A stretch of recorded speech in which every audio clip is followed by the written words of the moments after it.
Juízes, capítulo 1. Depois da morte de Josué, os israelitas perguntaram ao Senhor: Quem de nós será o primeiro a atacar os cananeus? O Senhor respondeu: Judá será o primeiro. Eu entreguei a terra em suas mãos. Então os homens de Judá disseram aos seus irmãos de Simeão: Venham conosco ao território que nos foi designado por sorteio e lutemos contra os cananeus. Iremos juntos para o território que lhes foi dado. E os homens de Simeão foram com eles. Quando os homens de Judá atacaram, o Senhor entregou os cananeus e os ferezeus nas mãos deles, e eles mataram 10.000 homens em Bezeque. Foi lá que encontraram Adoni-Bezeque, lutaram contra ele e derrotaram os cananeus e os ferezeus. Adoni-Bezeque fugiu, mas eles o perseguiram e o prenderam, e lhe cortaram os polegares das mãos e dos pés. Então Adoni-Bezeque disse: 70 reis com os polegares das mãos e dos pés cortados apanhavam migalhas debaixo da minha mesa. Agora Deus me retribuiu aquilo que lhes fiz.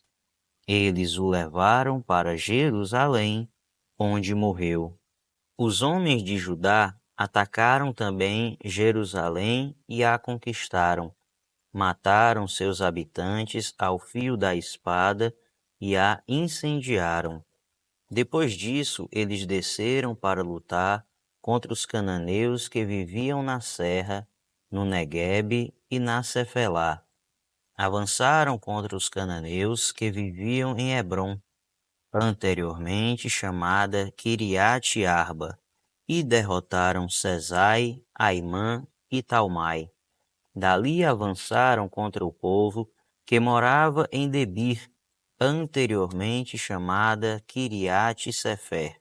E disse Calebe: Darei minha filha Axa em casamento ao homem que atacar e conquistar Quiriate-Sefer.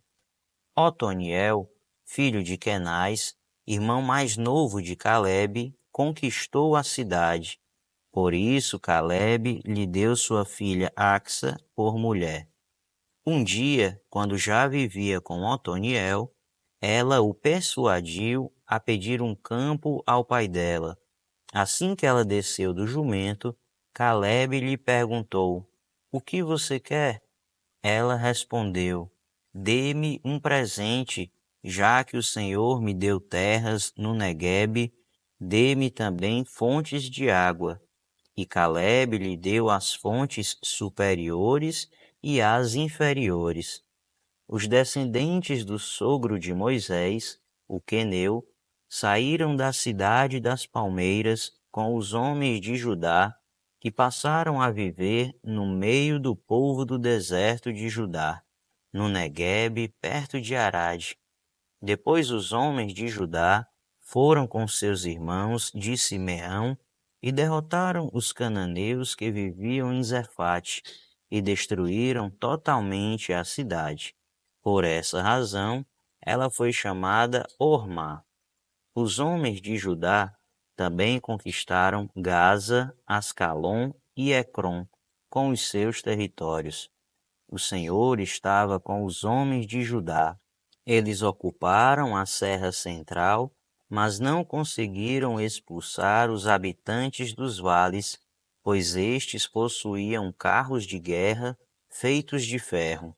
Conforme Moisés havia prometido, Hebrom foi dada a Calebe, que expulsou de lá os 3 filhos de Enaque. Já os benjamitas deixaram de expulsar os jebuseus que estavam morando em Jerusalém. Os jebuseus vivem ali com os benjamitas até o dia de hoje. Os homens das tribos de José, por sua vez, atacaram Betel, e o Senhor estava com eles. Enviaram espias a Betel, anteriormente chamada Luz, Quando os espias viram um homem saindo da cidade, disseram-lhe: Mostre-nos como entrar na cidade, e nós pouparemos a sua vida. Ele mostrou como entrar, e eles mataram os habitantes da cidade ao fio da espada, mas pouparam o homem e toda a sua família. Ele foi então para a terra dos Hititas, onde fundou uma cidade e lhe deu o nome de Luz, que é o seu nome até o dia de hoje. Manassés, porém, não expulsou o povo de Bet-Sean, o de Taanaque, o de Dor, o de Ibleã, o de Melgido, nem tampouco os dos povoados ao redor dessas cidades, pois os cananeus estavam decididos a permanecer naquela terra. Quando Israel se tornou forte, impôs trabalhos forçados aos cananeus, mas não os expulsou completamente. Efraim também não expulsou os cananeus que viviam em Gesser, mas os cananeus continuaram a viver entre eles. Nem Zebulon expulsou os cananeus que viviam em Quitron e em Naalol, mas estes permaneceram entre eles e foram submetidos a trabalhos forçados. Nem Azé expulsou os que viviam em Aco, Sidom, Alabe, Axibe, Helba, Afeque e Reobe. E por esse motivo o povo de Azé vivia entre os cananeus que habitavam naquela terra. Nem Naphtali expulsou os que viviam em Bet-Semes e em Bet-Anate, mas o povo de Naphtali também vivia entre os cananeus que habitavam a terra. E aqueles que viviam em Bet-Semes e em Bet-Anate passaram a fazer trabalhos forçados para eles. Os amorreus confinaram a tribo de Dan à serra central, não permitindo que descessem ao vale, e os amorreus igualmente estavam decididos a resistir no monte Eres, em Aijalon e em Saalbim. Mas quando as tribos de José ficaram mais poderosas, eles também foram submetidos a trabalhos forçados. A fronteira dos amorreus ia da subida de Acrabim até Selá e mais adiante. Juízes capítulo 2. O anjo do Senhor subiu de Gilgal a Boquim e disse: Tirei vocês do Egito e os trouxe para a terra que prometi com juramento dar a seus antepassados. Eu disse: Jamais quebrarei a minha aliança com vocês, e vocês não farão acordo com o povo desta terra, mas demolirão os seus altares, porque vocês não me obedeceram. Portanto, agora digo a vocês que não expulsarei da presença de vocês. Eles serão seus adversários e os deuses deles serão uma armadilha para vocês. Quando o anjo do Senhor acabou de falar a todos os israelitas, o povo chorou em alta voz, e ao lugar chamaram Boquim. Ali ofereceram sacrifícios ao Senhor. Depois que Josué despediu os israelitas, eles saíram para ocupar a terra, cada um a sua herança. O povo prestou culto ao Senhor durante toda a vida de Josué e dos líderes que sobreviveram a Josué e que tinham visto todos os grandes feitos do Senhor em favor de Israel. Josué, filho de Num, servo do Senhor, morreu com a idade de 110 anos. Foi sepultado na terra de sua herança, em Timnat-Heres, nos montes de Efraim, ao norte do monte Gaás. Depois que toda aquela geração foi reunida a seus antepassados, surgiu uma nova geração que não conhecia o Senhor e o que ele havia feito por Israel. Então os israelitas fizeram o que o Senhor reprova e prestaram culto aos Baalins. Abandonaram o Senhor, o Deus dos seus antepassados, que os havia tirado do Egito, e seguiram e adoraram vários deuses dos povos ao seu redor, provocando a ira do Senhor. Abandonaram o Senhor e prestaram culto a Baal e Astarote. A ira do Senhor se acendeu contra Israel e ele os entregou nas mãos de invasores que os saquearam. Ele os entregou aos inimigos ao seu redor, aos quais já não conseguiam resistir. Sempre que os israelitas saíam para a batalha, a mão do Senhor era contra eles para derrotá-los, conforme havia advertido e jurado a vocês. Grande angústia os dominava. Então o Senhor levantou juízes que os libertaram das mãos daqueles que os atacavam.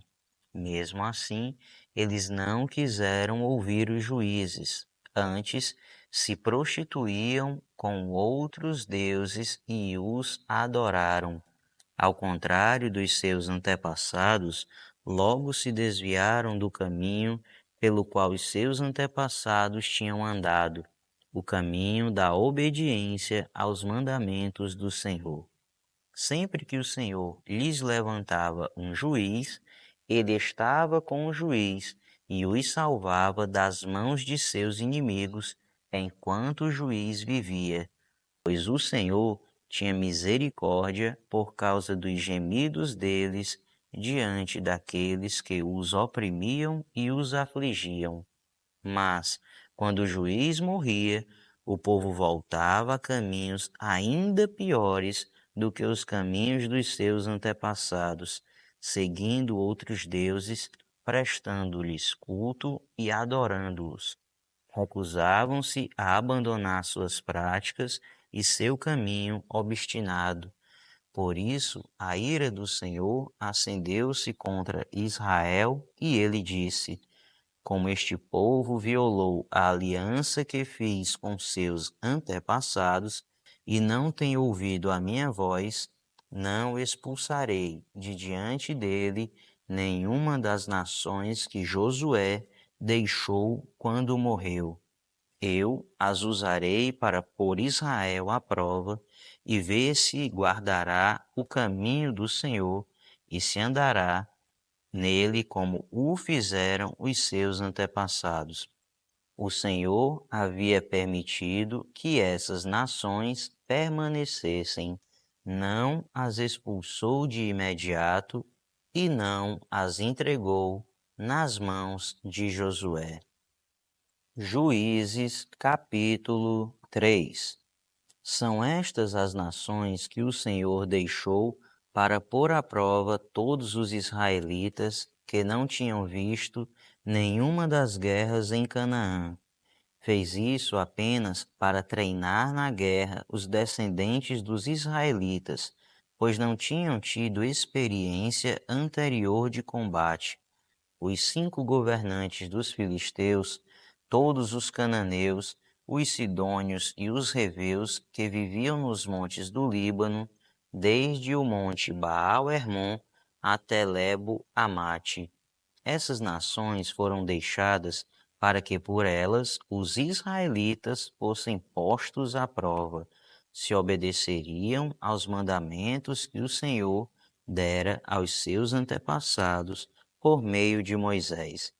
Os israelitas viviam entre os cananeus, os hititas, os amorreus, os ferezeus, os reveus e os jebuseus.